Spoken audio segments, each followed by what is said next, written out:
আজকে থাকবে আমাদের ভুনা খিচুড়ি ঝরঝরা। এই ভুনা খিচুড়িতে চমক লাগিয়ে দেব কিভাবে রান্না করব সেই প্রসেসটা। হ্যালো ভিউয়ার্স, আসসালামু আলাইকুম। আশা করি সবাই ভালো আছেন।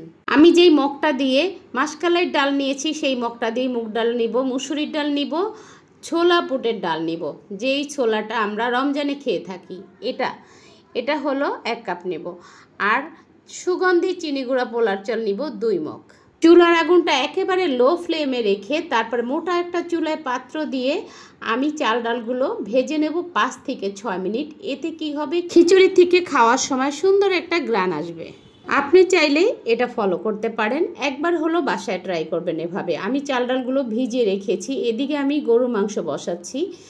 3 থেকে 4টা পেঁয়াজ কেটে দিয়েছি, আদা রসুন দিচ্ছি 2 টিস্পুন করে, হলুদ দিব 2 টিস্পুন, মরিচ দিব 2 টিস্পুন, লং দিয়েছি 2টা, দারচিনি দিয়েছি 2 টুকরা, তেজপাতা দিয়েছি আমি একটা মাঝখান থেকে চিড়ে, স্বাদ মতন দিয়েছি লবণ, গরম মশলার গুঁড়ো দিয়েছি 2 টিস্পুন। গরুর মাংসটা রেগুলার কাটের চেয়ে একটু সাইজের ছোট করেছি, কেননা খিচুড়ি দিয়ে খাবো।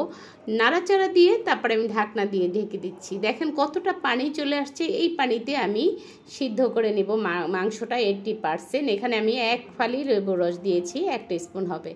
এবার আমি অন্য একটা পাত্রে খিচুড়িটা বসাচ্ছি।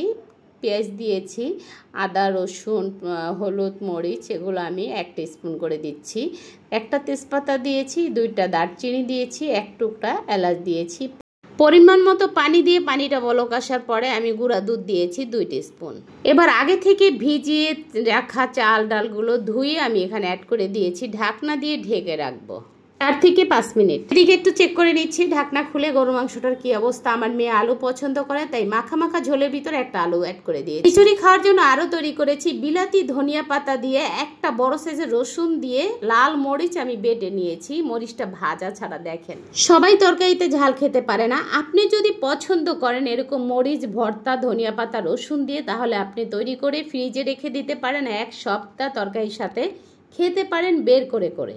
সত্যি কথা বলতে আমার মনে চেয়েছে একটু ধনিয়া পাতা লাল মরিচ ভর্তা দিয়ে গরুর মাংস দিয়ে আমি এরকম ঝরঝরা ভুনা খিচুড়ি খাবো। খিচুড়িতে আমি আরও অ্যাড করেছি একটা গাজর কুচি দিয়েছি, কিশমিশ দিয়েছি, বড় বড় করে রসুন কেটে দিয়েছি। খিচুড়ি রান্না করলে আমি সবসময় যেটা দিয়ে থাকি মিক্স মশলা দিয়েছি 2 টিস্পুন। দেখেন খিচুড়িটার কি সুন্দর কালার আর এতটা টেস্ট হয়েছে, মাশাআল্লাহ আলহামদুলিল্লাহ। এটা ছিল আজকে দুপুরের আমাদের খাবার। একেবারে সহজ এবং মজার একটা রেসিপি। প্লিজ ভাই বোনেরা, আপনাদের অপেক্ষায় আছি একটা লাইক, ইউটিউব চ্যানেল সাবস্ক্রাইব করে দিবেন প্রতিদিন রান্নাঘরে।